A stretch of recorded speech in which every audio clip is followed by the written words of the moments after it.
All right, if you're a sustainability professional, you know what's on everyone's mind. California's new climate disclosure laws. We're talking about the big ones, SB 253 and SB 261. These are fundamentally changing corporate reporting, and not just for companies in California, but for businesses all across the country. So let's dive right in. The big question floating around is pretty simple. Are we looking at a clear path to compliance, or are we just heading for total chaos? Because these laws are absolutely groundbreaking, but they're also getting hit with some serious legal challenges, which creates this really complex, fast-moving situation for every single business that's in scope. So, in this briefing, we're going to walk through 5 key areas to give you some real clarity. We'll start with the new rules themselves, then we'll get into the legal crossroads they're stuck at. We'll look at the official guidance, break down the differences between the two bills, and then we'll wrap up with a solid action plan you can actually use today. Okay, first up, let's get our heads around the legislation itself. We're talking about 2 separate but totally related laws that make up what California is calling its Climate Accountability Package. The easiest way to think about these is like 2 sides of the very same coin. SB 253, that's your inside-out view. It forces you to report your company's impact on the climate by disclosing your emissions. Then you have SB 261, which is the outside-in view. It demands you report on the climate's financial risks to your business. So one is your impact, the other is the impact on you. But, and this is a big but, it's not as simple as just following the rules. I mean, the ink was barely dry on these laws before they landed in court. And this legal fight adds a huge layer of uncertainty that every professional, you included, needs to be tracking. So who's pushing back? Well, the main challenge is coming from a coalition of really powerful business groups, like the U.S. and California Chambers of Commerce. And their core legal argument is, well, it's pretty fascinating. It's all based on the First Amendment. They're arguing that these laws compel speech by forcing companies to take a public stand on climate change, which they say is a politically charged topic. It's a pretty novel way to apply free speech protection to corporate disclosure. And the whole legal process has been a real whirlwind, just a constant back and forth. The lawsuit gets filed in 2024. At first, a judge says, no, we're not pausing the laws. But then, the Ninth Circuit Court of Appeals jumps in and grants a partial injunction, all while an emergency application gets shot up to the Supreme Court. It's just this rapid-fire series of events, and it's all leading up to oral arguments in early 2026. So here's the most important thing to know right now. The results of all this legal maneuvering, it's a split decision.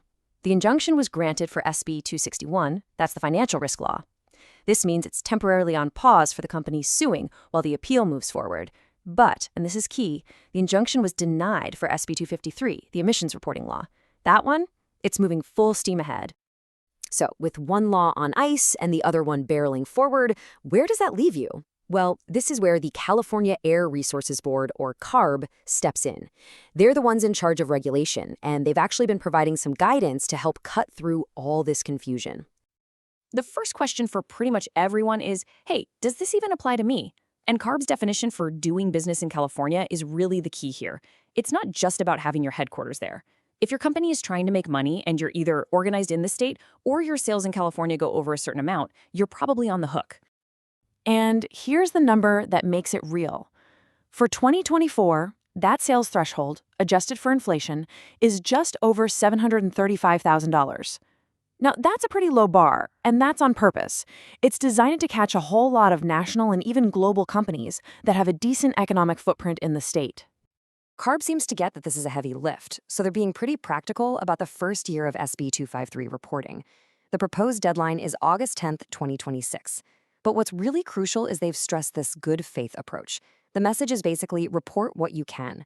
Also, and this is huge, you won't need third-party assurance for that first report. And you can even just use your existing annual reports if they already cover your Scope 1 and 2 emissions. Okay, let's get into the nitty-gritty now and really break down the differences between these 2 laws.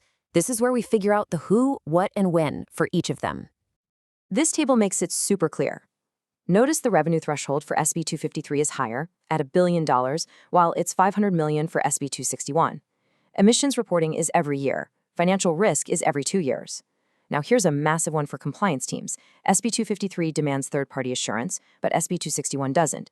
And just look at the penalties. They're an order of magnitude different, which tells you something about the perceived complexity here.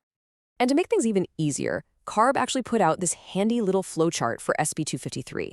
It's basically a self-assessment tool. You just follow the questions. Are you a U.S. company doing business in California? Is your revenue over $1 billion? It just walks you right through the process to see if you have to report. And yep, they did the exact same thing for SB 261.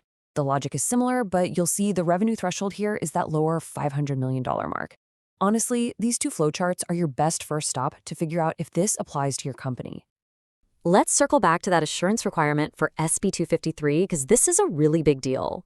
The law phases it in over time. Starting in 2026, you'll need limited assurance on Scope 1 and 2. But by 2030, that ramps up to reasonable assurance, which is much more intense. Think of it as going from a simple review to a full-on audit. And that same year, limited assurance for those really tricky Scope 3 emissions also kicks in. This ramp-up is a critical piece of your long-term strategy. All right, we have covered the laws, the legal drama, all the details, so now we get to the most important part. What on earth should you be doing right now? Let's turn all this info into a clear, actionable game plan. If you only take away one thing today, please let it be this. Don't wait and see. Seriously, despite all the legal challenges and the moving pieces, the deadlines are firm, and they are coming up fast. The single biggest risk you can take right now is just assuming you can wait until everything is perfectly clear. So here are your immediate priorities. 1, get your Scope 1 and 2 emissions data calculated now. That's the foundation for everything. 2, start your Scope 3 prep. It's notoriously complex, so getting an early start is key. 3, even without injunction, you need to start your SB 261 work using the TCFD framework, because that January 1st, 2026 deadline is based on your 2024 data. And finally, number 4, if you're not using TCFD, look into ISSB S2. That's the new global standard, which CARB has already said is a valid equivalent. And just remember this little piece of reassurance from CARB. For that very first reporting cycle in 2026, there is a bit of a safety net. As long as you can prove you are making a real, good faith effort to comply, the agency is going to use its enforcement discretion. It's not about being perfect on day one, it's about making progress.